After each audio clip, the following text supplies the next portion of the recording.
Welcome, everyone. Hello, hello. Welcome to another episode of My Take, our chat show featuring me and my friends. My name is Sei, and I have with us today Nike, Hi.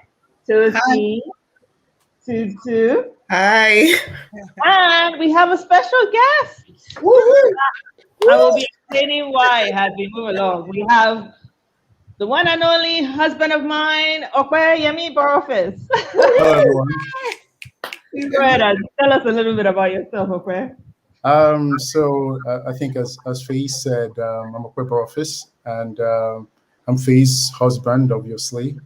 Have two boys. I think my background is a little bit varied, but mainly in construction. I love photography. I love travel. I run a little bit of a construction company, and uh, what can I say? I guess I love God, but that's really the bulk of it. And I've been married for 20 years, thereabout.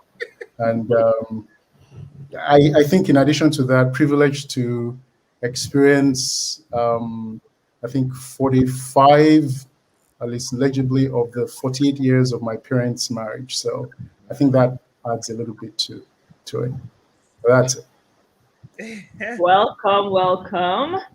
So, in case you are tuning in for the first time, My Take is a virtual forum where we ladies who live around the world come together to hang out and chat about what is happening around us while sharing our opinions on the social issues of the day. Our overall goal is really to promote a culture of love and compassion, as well as truth and candidness. We do have a lot of frank conversations, such as the one we're going to have today. Now, today we have a topic that I'm particularly excited about: debunking gender roles in marriage. Or, as I like to say, I'm not your cook and you are not my ATM.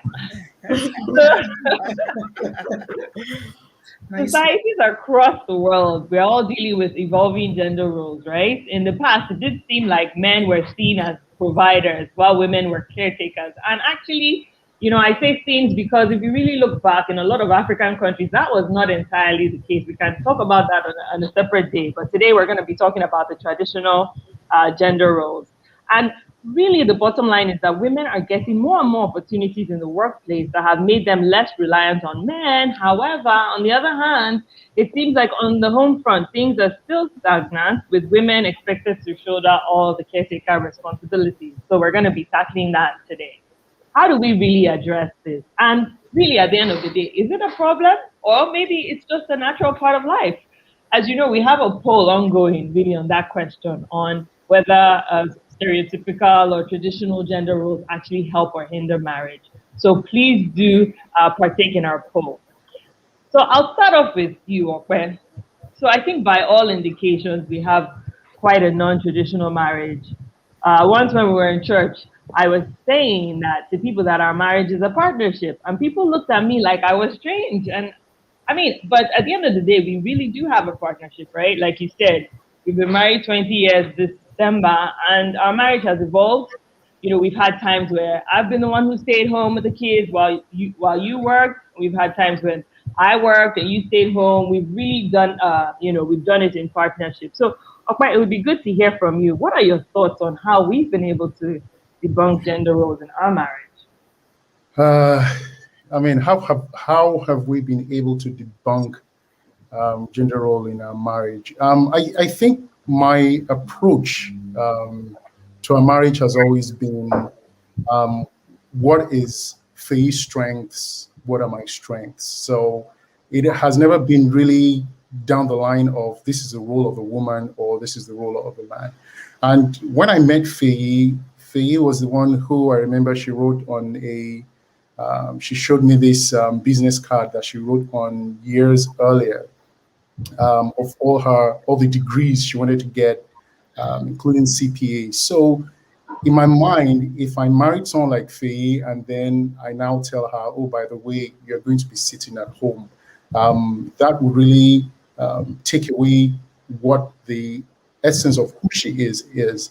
And honestly, quite frankly, if we were to talk about in terms of smarts, Faye is much smarter than I am. So why would I be doing myself a disservice by asking her to do the traditional gender roles in the homes? And nothing against you, Faye, but I believe I can cook better than Faye. So, and I'm very picky. But our marriage, again, our marriage keeps on evolving, and it has been doing that over the last 20 years. But I don't think I've ever had any reason to say that I have to follow a certain role as a man and Faye has to follow a certain role as a woman. And I think it also has to do with, I think, my upbringing. My parents never said, this is something a boy has to do or this is something a girl has to do. So growing up, I cooked, washed dishes, washed clothes, washed the car. I did everything. So there wasn't a predefined gender role. My parents, on the other hand, kind of had a preset gender role because I think my dad only showed up in the kitchen maybe 3 or 4 times that I can really remember where he was there to actually cook or do something. But beyond that, it was usually my mom or one of us.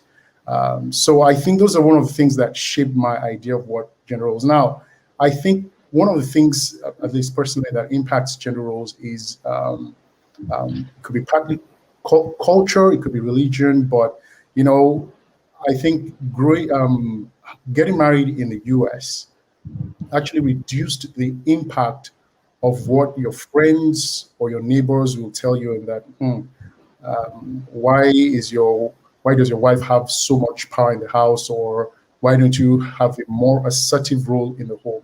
So I think culture has a big thing to do with it, and getting married in the US and spending the first 15 years of our marriage or thereabout in the US, I think also helped because that pressure that you'd have from culture technically wasn't there. I think that's how I would couch it there. I think you bring up some important things about the cultural aspects. Maybe Nike, it'd be good to hear from you. What do you think the impact of culture is, in maintaining or overcoming gender roles in marriage? Thanks. Actually, so thank you so much, when you were speaking, you were bringing out so many things. I'm like, wow, this is going to be very interesting. Especially the fact that, if you don't mind, if we go back to the first one, which is the myth or the fact, I actually, from the fantastic example in that first myth or fact, I think, we actually got a very interesting answer. It says there's only one correct concept of gender roles in marriage. So for me, if I wanted to think about that, I think what we got was a beautiful example of one popular concept of gender roles in marriage, which is the husband, in most cases would typically be head of home, provider. The wife might be the nurturer, the main, sort of cook and provide and caring and for the family. I think, you just said that, that works for your family, because I think the question should be, when we talked about, what are gender roles, we needed to maybe clarify what that means, because, it could be different things. And you then flip over and you talked about your relationship with Faye, which is so very different. So that's another, very different way in which gender roles play. And I think on that spectrum, we can actually have a wide, what would I say? People can fall into a very wide category. Yeah. So for me, I think that question about do gender roles exist? Tosin, right? The first one. And I really think, if I'm correct, I think that's not a myth. Where it says there's only one correct concept of gender roles in marriage. I think that is a myth in terms of there's only one correct concept of gender roles. But I think to the point that's being raised is, what really are these gender roles? Because, and I'm going to throw this out, I'm not sure if I'm going to answer your question initially, Faye, but it might be answering it a little bit, is I know that, getting married, there's a natural notion for me that, while I believe that, husband and wife should work together and, do whatever it takes to make their families work, I automatically have an expectation that my husband will be a provider. So is that a gender role? Is that a traditional gender role? Is that a stereotypical gender role? Will I be comfortable if I can speak to friends who would say, for me, I wanted to marry a man because I wanted to be a housewife. And she's fine and she marries a man. But in today's society, would a man be proposing to a woman and say, I really would want to be a man that stays and takes care of the children. I don't mind if you work. Wouldn't we think that was strange? So when I look at it, which woman here would say, yeah, if that's the role that works for me. Now, some people might be fine with it, but I almost feel as if from a cultural perspective, Faye, to your point, we probably come from a culture that even if men felt like that, I don't know if there's an African woman who would say, sure thing. I feel like there's still an expectation. There's still a traditional expectation. Yeah, absolutely. And so I think that's why I said I'm not your cook. I'm not my ATM. You have to look at both. Yes. I think a lot of times we look at it one-sided and just say, oh, I want to be able to do what I want as a woman. I want to be able to work. I want to be able to do. But then you should also look at the reverse, right? You should also look at what role is the man supposed to play. Anyway, Tosi, what do you think about this? In terms of the gender roles. I think it's worth some exploration. All right. What do I think? This is what I think. I don't have a problem, with traditional. Neither do I have a problem with non-traditional. My only issue is when it's been rigid, when there's no working together. The Bible says, "Can't two walk together unless they agree?" Now, it's okay if I'm in a role whereby I'm the one cooking all the time, and I don't have a problem with it. But the day that I can't, I'm expecting you to step up. Now, I don't need a rigid schedule. I don't need whereby the man is so upset and he's swelling up, coming home saying, where's my food? You didn't cook my food. Or the woman is like, where's the money? You didn't provide the money. That is where the problem comes in. So I'm fine with either concept, whatever works for the people, even if it's traditional, which is what a lot of us grew up on, as long as it's not rigid and the two can talk and communicate. That's my view on the whole situation. I think it's interesting because growing up, I hated it when my dad came home and said, where is my food? So that in my head, maybe that's partly why I'm so anti the kitchen. Because my parents both went to work and my dad would come home and say, where is the food? I'm like, I don't know. I mean, figure it out. Even now when my kids say, Mommy, where is the food? I'm like, is the kitchen, have you lost your way to the kitchen? Anyway, but I do think that culture really plays a large part. Tutu, what are your thoughts on this cultural aspect before we move on? So, I mean, I agree with Tosin. I'm not, I don't like the rigidity that comes with, our culture. I feel that, it can work either way. Whatever works for each family. So, for example, let's say it's a family where the woman wakes up to go to work very early. Meanwhile, the man owns his own business. Obviously, you can't expect the same woman, to wake up hours ahead just to make sure there's breakfast for the home. When the man, has enough time, he owns his own business, he can wake up whatever time he wishes. So I just feel that, there should be some form of flexibility around it. And on the flip side, I have friends that, for example, are very, very handy women. I have some friends that, they are the ones that mow the lawn. They are the ones that, if a bulb needs to be fixed, they are the ones that do it. They paint their homes, and their husbands are not like that. But, it's working for them. I'm not that kind of person. I'm a woman all the way, quote and unquote. But it really works for them. And I admire them. Sometimes my husband would tell me, see, like in the neighborhood where we live, you'll see women on Saturdays sitting on their lawnmowers, mowing lawn. That's when I come up. That's when I remind him that, look, I'm a Nigerian woman. How many Nigerian women do you see driving lawnmowers around? But on a serious note, though, it's really what works for, each family.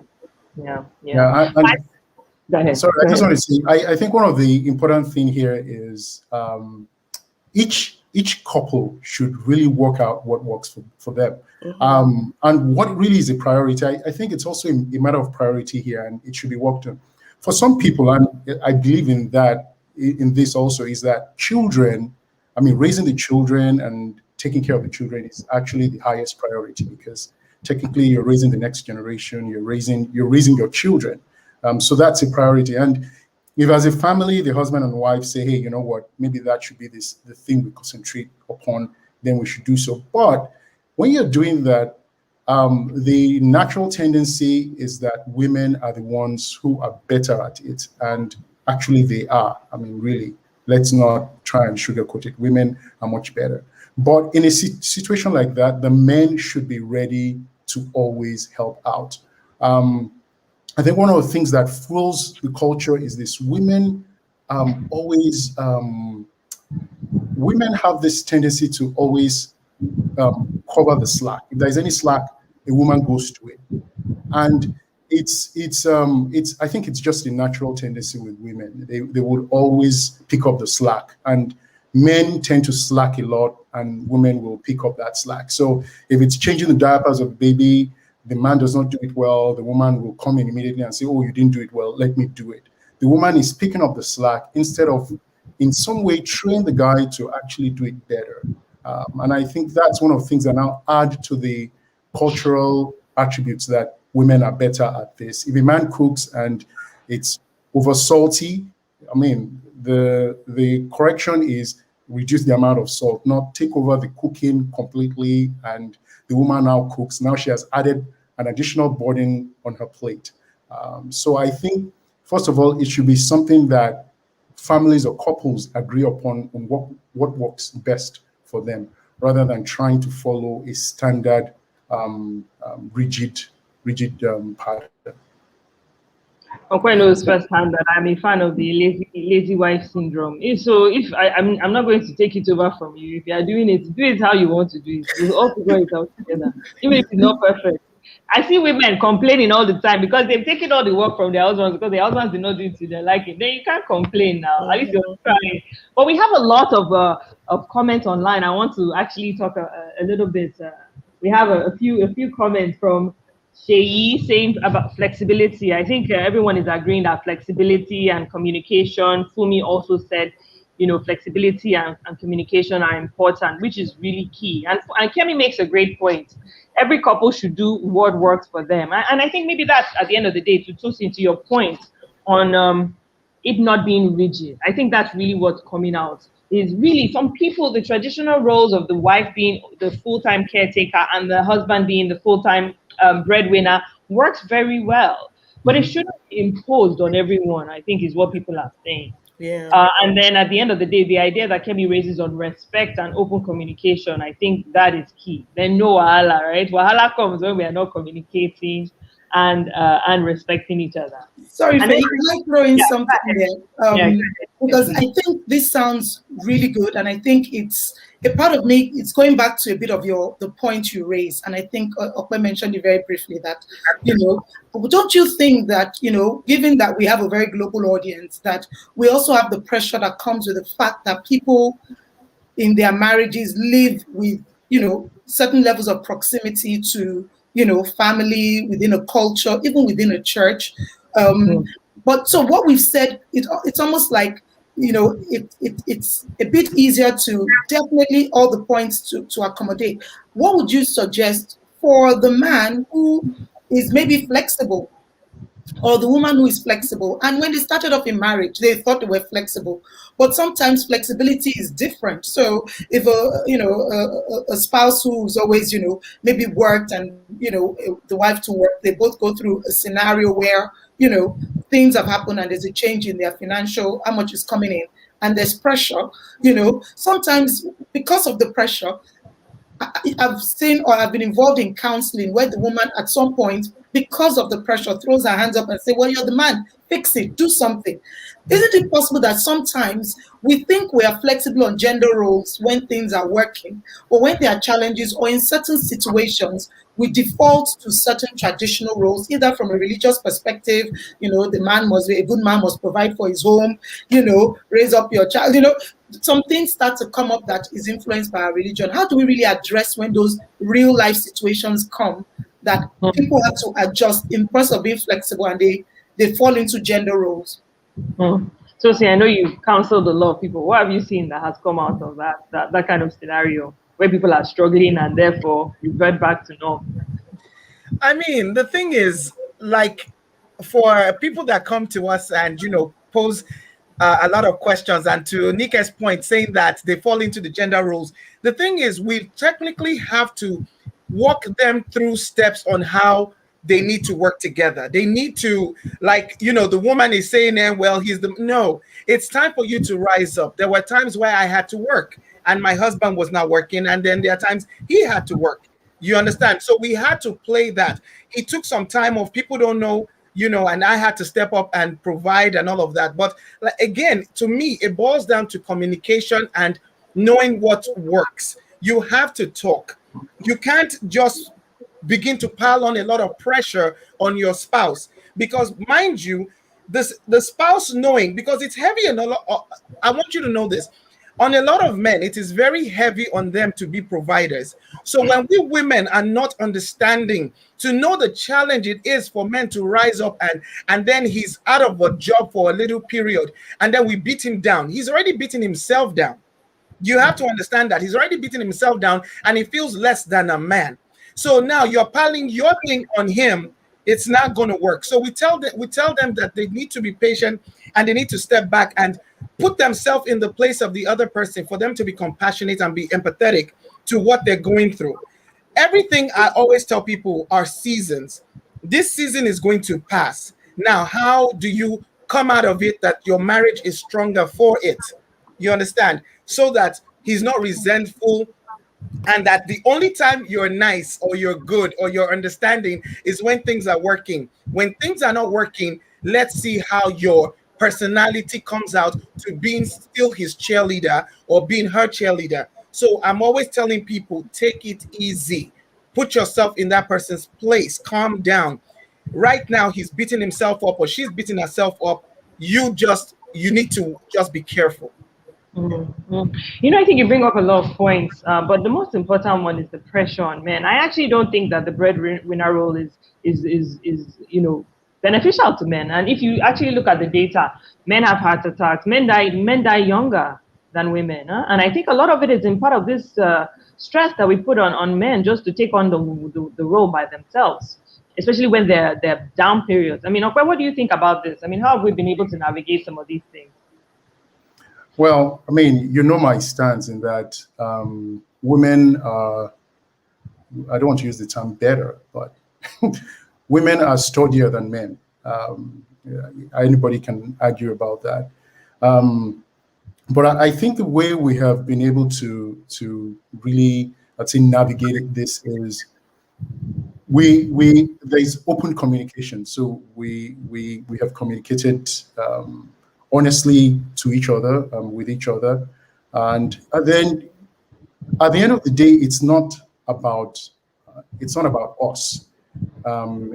me. It's not about her. It's about, well, I guess it's about us. It's about us collectively, more so the children. And so it's a time for us to now pull together, work out a solution that will benefit everyone. And it goes down to trust in a marriage. Faye is not my competitor, and I'm not competing with her. I mean, that's just it. If Faye does well, we do well. If I do well, we do well. If we both do well, we all do well. That's how it is. So one person going up is actually a benefit for the two of us. And I think that's how we've been doing it. But I think the most important thing is open communication and the need and the ability to actually say, you know what, I'll give a little, you give a little. I think that's what has worked, and I think it also has to do with people's personal philosophy regarding marriage. So I'm one person that will not always oppose faith because of what I believe what the scriptures say, and the scripture I always hinge on is very simple. It's husbands, love your wife as Christ loved the church and gave his life for it. So to me, that overpowers anything else. So even if my ego or my pride is trying to rise up, that's one of the things I always remember. And it wasn't always the case. I think for the first 5 years of our marriage, it was, at least for me, it was a struggle. But I think just after that, I began to realize that, look, trying to go against what the scripture says is really not beneficial to anybody. But I think it's important that we have something, at least for the guys, have something that grounds you, something scriptural that grounds you, but also be ready to take on any role that is necessary for the benefit of everyone in the family.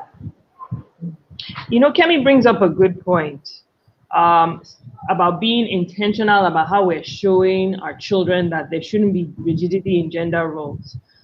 Tutu, you have both boys and girls. So what are you doing to make sure that, what can we do? What can you show us about what to do to make sure that the next generation is free of gender stereotypes?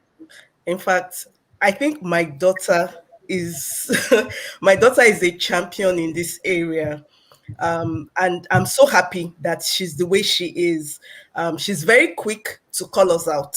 Sometimes I forget, and I'll just ask her to do something quote and unquote feminine. So, for example, I may just ask her, "Oh, can you quickly cook or something?" And then she's like, "But your son is right there in front of you. You're not asking him." So I've learned, to do the same with my son. So both of them, they switch. If we're going to make stew, for example, this week she may be the one cleaning the chicken. Next week it's him. He cooks, so they both cook, and they found a way between both of them to share the responsibilities. So in my family, there is no such thing as this is what girls do. In fact, my daughter cannot even stand it. Even this morning, we still had, something like that occurred this morning. I was making breakfast for her dad, and then she asked me, she was like, "Oh, you're making breakfast for your husband. Are you frying eggs for me too?" And I'm like, "Oh no, I'm not." And then I just said, when you grow up, make sure you make breakfast for your husband. Oh my goodness. She just looked at me and she said, "Really? Is that the reason why I should marry? Then I better be alone." So I had to quickly tell her that no. It's not because it's your duty. You're just, look, I'm making eggs for daddy because I love him. He's not awake yet, and I'm just, making this. So you can do the same for your husband. She was like, okay. So I find myself, I catch myself a lot. Because if you say things like, "Oh, you're a girl," or "Someday you're going to be married, someday you're going to be a mother," you have lost her. And I dare to think that's the way most girls in this, girls her age in this generation, that's the way they think. So I feel that it's very important for us as parents to make sure that our children, that we begin to debunk all these stereotypes by making sure our sons and daughters are exposed to the same thing, so that, these boys will not go and become liabilities to their wives in the future. So let's do better in our generation. And that's my goal. That's what I'm trying to do with my children.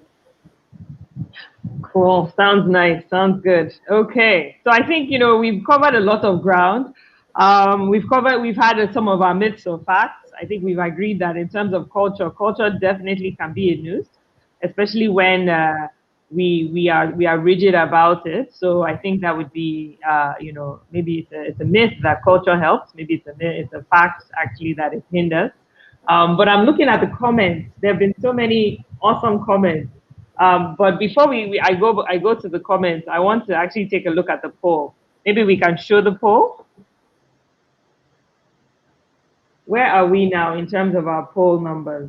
I hope I'm still sharing it. Let's see. Am I sharing it, Nike? Or do I need to share it again? You need to share it again. Okay, Yeah. there we are. Okay. Okay. So can you see? So where are we with the? Okay, good. So myth or fact? Stereotypical gender. Do traditional slash stereotypical gender roles help or hinder marriages? It looks like the consensus is so far anyway is it hinders, and I think it has to do with this whole the idea of rigidity that we've been talking about.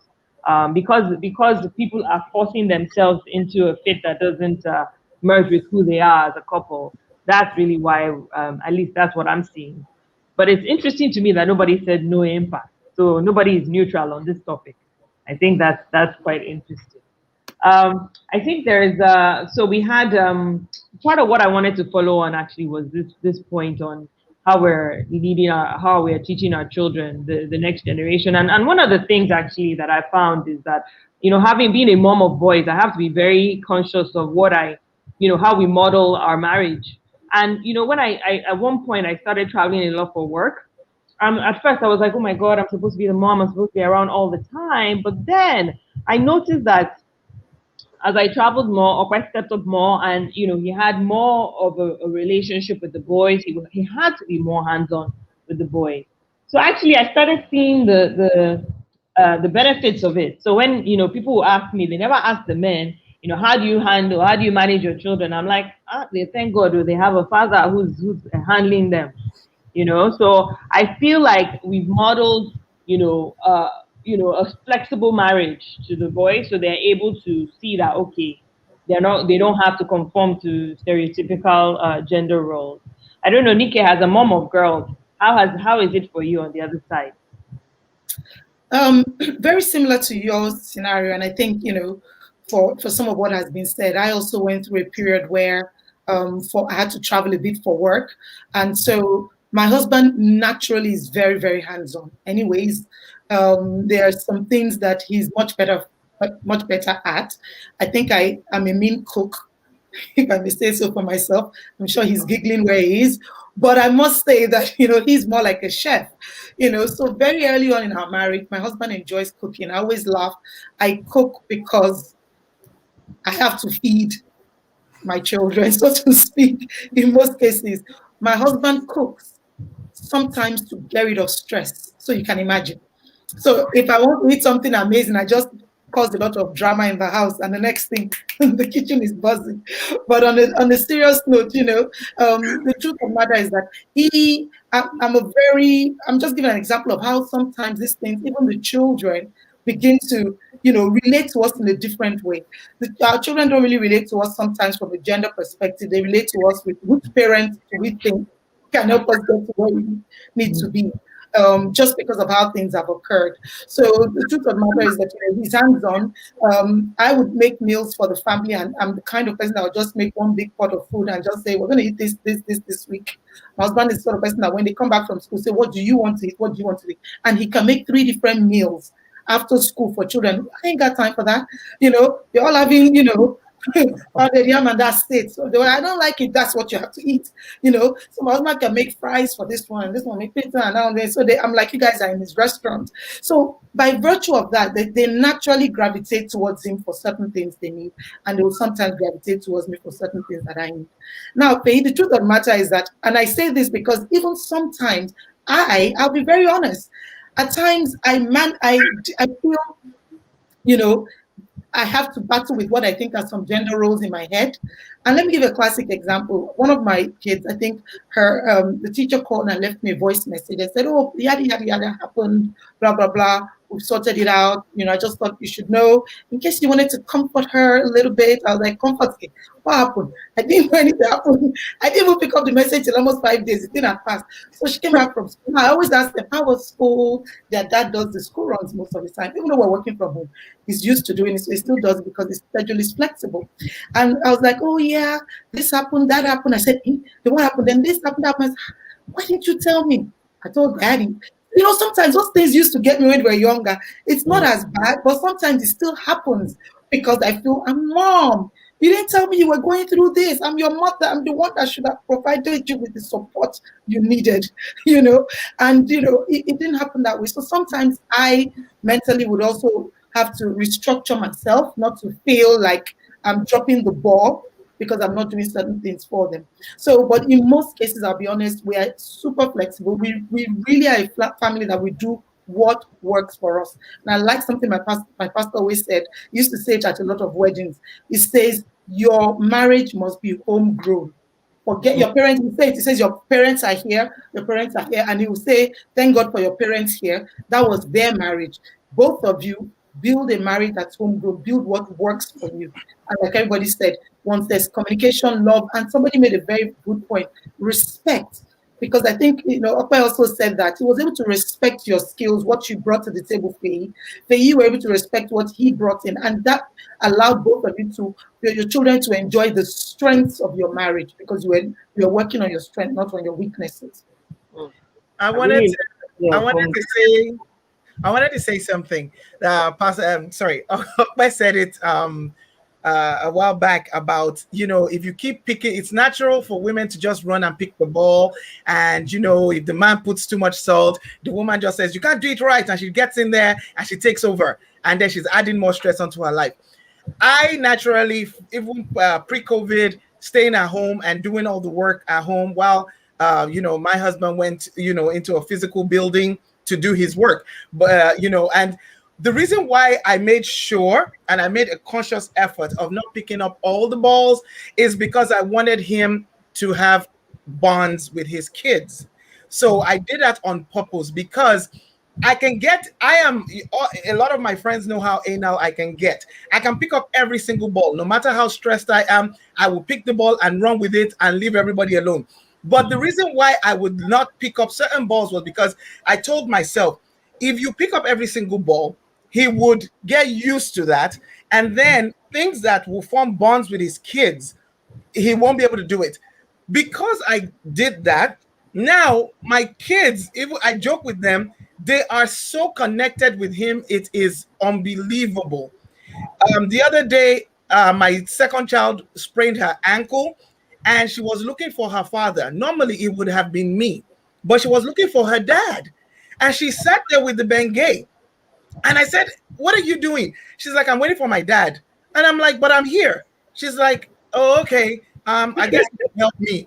You know, so she's gotten used to her dad. So I helped her with, rubbing her ankle. Then on her way to bed, she's like, can I call him? I said, no, he's praying. That, so she said, can you tell him to check on me when he gets home? And tell him I hurt myself. That is how much over the years I have made sure he picked up so many balls because I needed him. And now they are so in tune with him that he's, they can't do, there are things they come to me for and there are things they go to him for. Before it was me, me, me, me, me. But now, and I was joking with them even yesterday that because me and my kids, I call it inner circle, and that he's not in our circle. So I said he has stolen everyone from my circle. Who's left? So he was laughing. So that's why I'm trying to tell women that normally want to pick up every ball. Don't do it. Let the fathers jump in. Let them have relationship with the kids. Let them go to the soccer field. Let them go to the playground. Let them do different things with the kids. So please don't pick up every ball, even if it's natural for you to do that. Don't pick up every ball. It's a recipe for disaster. Unless you have to, of course. Single mothers, I hail you. I hail you. I hail you. I mean, God bless you. For those of us that have husbands, please let them do. It's for their benefit. I think that's really the key part. So I mean, for me, I think it's actually a fact that stereotypical gender roles hinder the modern day marriage. So I think, go ahead, Nike. I just want to, because I might have shown something that one of our audience members said that I thought was very interesting was She said she remembers a time when the school nurse said they were trying to reach her and they called her 8 times and they couldn't get a hold of her. And she said, oh, did you call my husband? And she said it didn't even occur to her.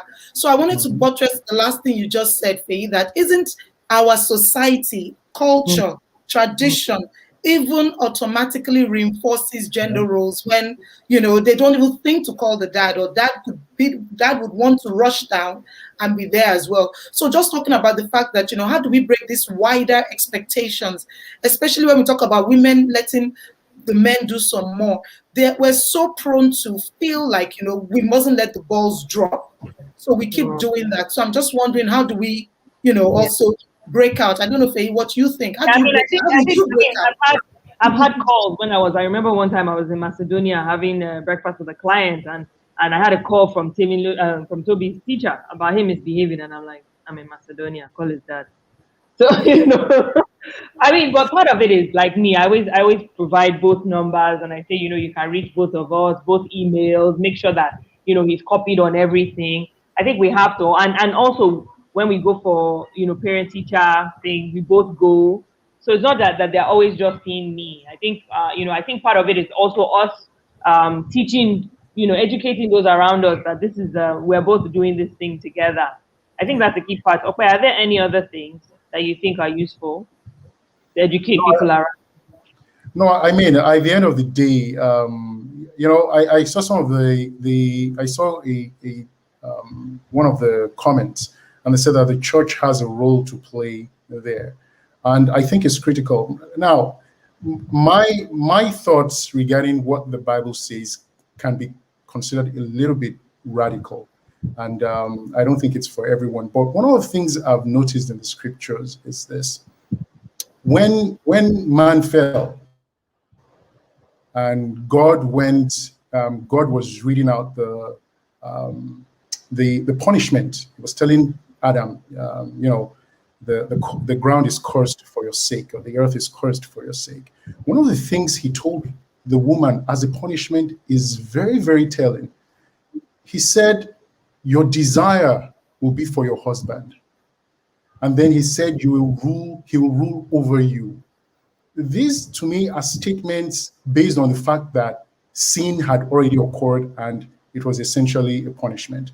And so if we reverse those things that God told the woman, that your husband will rule over you, you could almost argue that maybe the standard scenario was that the woman will rule over the man, but Faye has castigated me and told me that no, it's an equal partnership. The woman was not supposed to rule over the man. So obviously, yes. But I strongly believe that the way God had intended was that the desire for the woman would be on the man, not vice versa, which is why when Adam saw the woman, he made that statement, bone of my bone, flesh of my flesh, this is indeed woman, for she was taken out of me. And the next verse says, because of that statement, a man shall leave his father and his mother and will cleave to his wife, and the two shall become one flesh. So in actual fact, the reason why man sinned was because of his desire for the woman. And so when we think about these things, it helps us to think to at least it helps me to take a look at at things a little bit differently. The biggest responsibility in a marriage is that of the man. And it's not to put down the woman. So for any man who is out there who keeps on putting down women or competing with their wives, the reality is you are not following what the scripture says. Like I said, my anchor is always husbands, love your wife to the extent that you should be able to give up your life, that is, give up everything for her. And so I think that has always been something that has helped me over time. So if there is a need in the marriage, it is now my responsibility to bend to that will to help the entire family. And bending to that condition to help the entire family does not mean now that I have to now lord it over everybody and command people to do whatever it is they need to do. Let's do whatever is necessary to help the family. And I think that's one of the ways in which at least I've been able to deal with it. But yes, the church has a strong role to play, and we really need to start looking at the scriptures that tend to push towards patriarchy and really try and understand what was the basis for those scriptures and why we hang on to those scriptures so dearly when there are also so many other scriptures that just shows that the role, when women are allowed to play their role, they do amazing things. I think we need to focus on those as well. I think Okay. sorry. You said so many amazing things there, but there's something that And because I have both of you here, I really want to bring.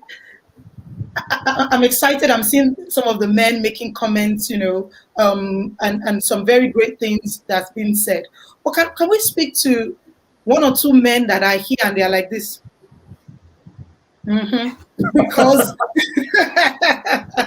because I want to say something. I mean, I love my girl Faye, in my take, my goodness, what makes my take works is all six of us. One of our two key ladies, Lola and Jumoke, couldn't be here, and everything else like that. But we are very feisty women on a good day, and we just have a way of balancing each other out, So there are times when we butt heads, and I know Faye is no pushover. Now, with all of that being said, there is still, and I'm going to say this lightly so I don't miss the point, there's still the place where when we bring it into our Christian beliefs and the rest of it, in order to make a partnership work, there's still a concept of submission and the rest of it. And so I know there's a lot of maturity that would come, and I know her because I speak to her, that despite her, how feisty she is, there's a level of acknowledgement of, okay, in this situation, there's that maturity to know when to submit. But I do think that part of the issue with gender roles also has to do with something that is, you mentioned lightly, a man's ego. When you said, a woman's desire would be towards her husband, I do think that statement is a very interesting one. But I feel as if we women are conditioned at the end of the day, it's like we don't like to admit it, but a man would have his quote unquote wife's mumu button, as they would call it, because at the end of the day, the woman would still want there to be peace and everything in her home. How do you manage this issue of ego? At times, I feel some men are not as flexible as we're saying. It takes flexibility, it takes maturity, because maybe wives are not coming across the right way.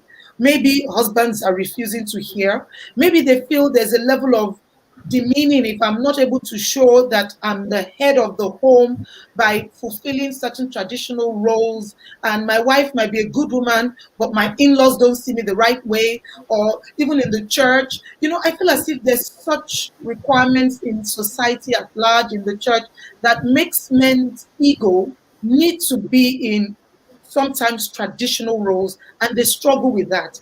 I don't know if that makes sense. I hope I'm not rambling, but I'd love to hear your thoughts on it, because I think it's a main issue when we talk about gender roles and men and their egos.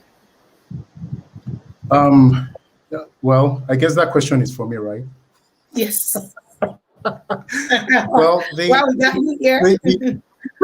The issue about ego is this, and honestly, the idea of ego is a very strong one, because a guy will continuously compare himself with his mates.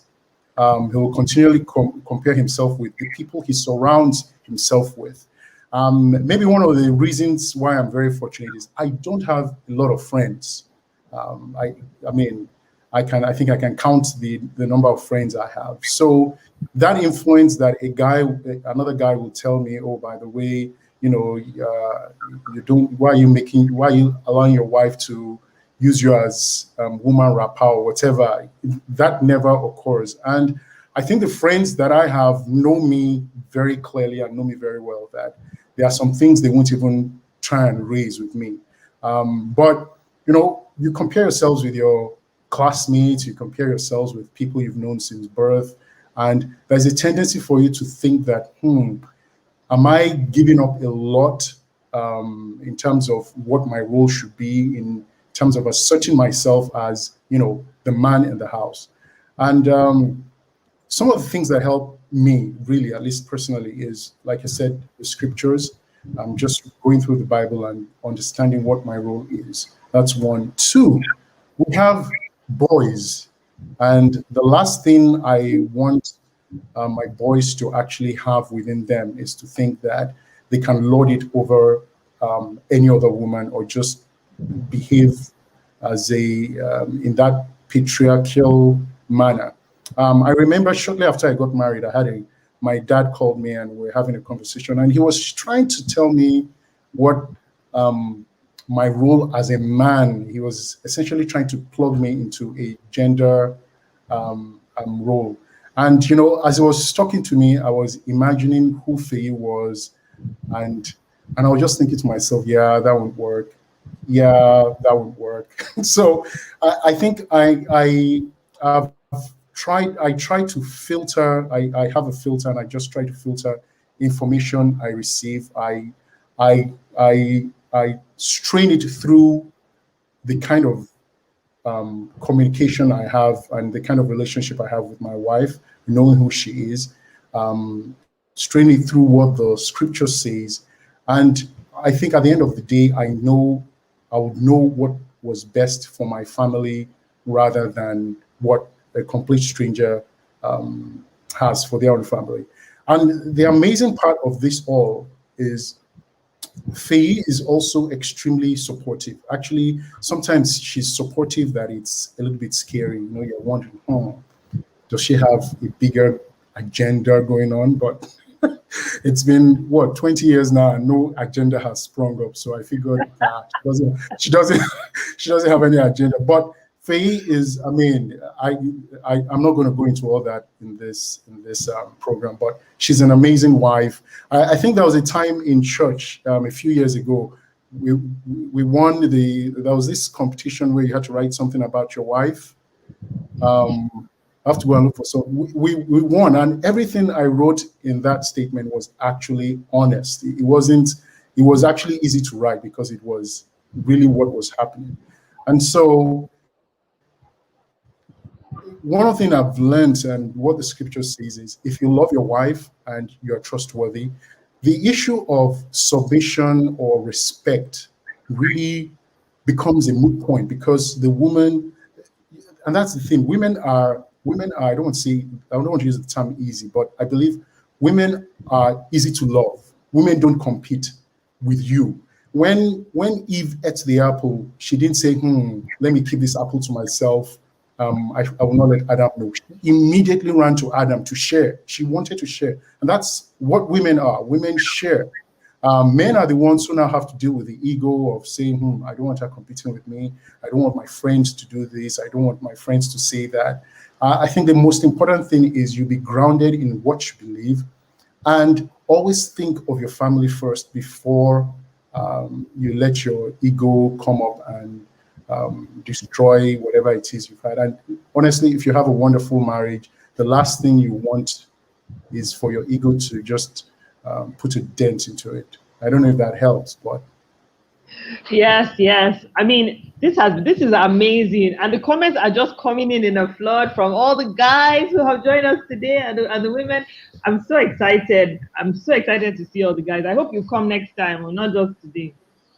So wait, we have like 7 minutes left, and I have a burning topic that we actually argued about before we came on the show, and that has to do with the word feminists, right? So in today, so a lot of people say feminism is a bad word, and women and men are just different, and so gender equality is not necessarily desirable for society. Okay, given all what we've talked about today, how should we aspire to gender equality? Does it help or hurt marriage? Is the word feminist bad? I mean, I've already seen a few comments from like Kemi who says, the patriarchy is the news for women, and a gilded trap for men, and we should all be feminists. And she agreed. Should we all be feminists, even us guys as well? Tutu, what do you think? I know you don't like the word feminist, No. but So I checked the meaning of the word. Feminism means the advocacy of women's rights on the basis of the equality of the sexes. Easy. Unfortunately, the turn that word has taken today, I have a problem with it. So personally, I don't see myself as a feminist, at least based on the way it's, the connotation today. But I do believe in gender equality. I do believe, I mean, in the workplace, I compete with men, but in my marriage, I'm not competing with my husband. So I don't bring that word into my marriage. So personally, I feel that some women in carrying on with this feminism thing, maybe they are trying to take over. I don't know. But I still believe that, even though men and women are the same, we're equal, even scripturally. Paul said, that there's neither male nor female, we're all the same. But there can't be two captains in a ship. So the leadership defaults to the man. But at the same time, each person brings something to the marriage. We all have our strengths and we all have our weaknesses. So if a couple understand the strengths that they bring into the marriage, it would really help them maximize the good in their marriage. But I'm not for maybe today someone's trying to say, oh, they want to be a woman fighting to be I mean, there's really no need for that, especially where the man himself understands his role as a man, as the head. I'm sure a man that has that understanding is not going to be trying to lord it over a woman. And so a woman will not feel the need to try and prove that, oh, look, I'm also equal with you. And what if a man is lording it over a woman? Now, so there's already an issue. So I guess, I mean, in this conversation, we are talking about, quote and unquote, normal, reasonable couples. So if I can jump in, I think, and Tutu, actually, let me start by saying I agree with you with the point you made. But I feel, if I can nuance it a bit, your definition of feminism, if you can even repeat it again, please, can you read it out again? It's the advocacy of women's rights on the basis of the equality of the sexes. Okay. And I agree with the definition. Exactly. Okay. So that's why I said we agree. Why is the problem? So we agree with the definition. What I felt, and sorry, I'll just let it. What I felt was the nuance to put it is that we look at a definition and we agree that the fact that men and women are created equal by God, that the construct of leadership. So when you said that, because you immediately jumped into two captains of a ship, I felt you took it out immediately and put it into a different scenario. But you made a good point that when we take it into marriage, then we approach it differently. I don't think feminism dies when you are going into marriage. I think if in a healthy marriage, there should be an understanding that you made a point that there are two qualified captains of a ship, but you can only have one. And in the order of God, it is the husband and the wife should submit. So the husband knows that I have a very capable co-captain, and so he's able to respect her opinions, and know that, like in anything in this world, two people may not always see eye to eye, but they are comfortable enough and they respect each other enough for one person to take the lead. And I think that's where I think we both agree. Yeah. But I just feel that, assuming that happens because people are regular and normal, I think no. I think part of the challenge we're having, even in our Christian homes and the rest of it, is there is a balance that unconsciously exists. And in some cases, unfortunately, even sometimes from some pulpits, things are said in a way, even counseling is given, and Tutu knows because that's some of her own pet peeves. So I know that we're saying the same thing, but so as not comes across is people are counseled from the position that your husband is right, he's in the marriage, or for the purpose of submission, a wife's right is trampled upon. And that's why sometimes we don't like the word feminism, but if we take away the negative connotation and say, even in a marriage, you must be able to see the rights of the wife, the rights as equal before God, but there has to be an order and a construct for things to work. And I think that is missing. And I see a lot of counsel that is very destructive to women, even Christians. It's happening every day. And it's not about being normal. Even the people that love God are not interpreting it the right way. Tosi, please go ahead. Tosi had a quick word. Okay, so I just wanted to quickly say that when Okwe talked about a man shall leave his father and his mother, inside house joke is my husband is always teasing me, saying that Ile Okolowa, and I'm always saying that, well, the Bible said you left, so that means you came into my house. You left your father, mother, and your house, and you came into my house. So Ile Yawolowa. So for those that don't understand, you are in the wife's house. So both of us that come together, and I think I'm training my girls to understand that it's the two of you that work together. Yes, there will be a captain, and submitting to my husband's lordship, or like some people will say, or whatever. I don't call it that, but submitting to his authority when we are in a conflict is easy to do, because guess what? He loves me like Christ loves the church, and he sacrifices daily for me.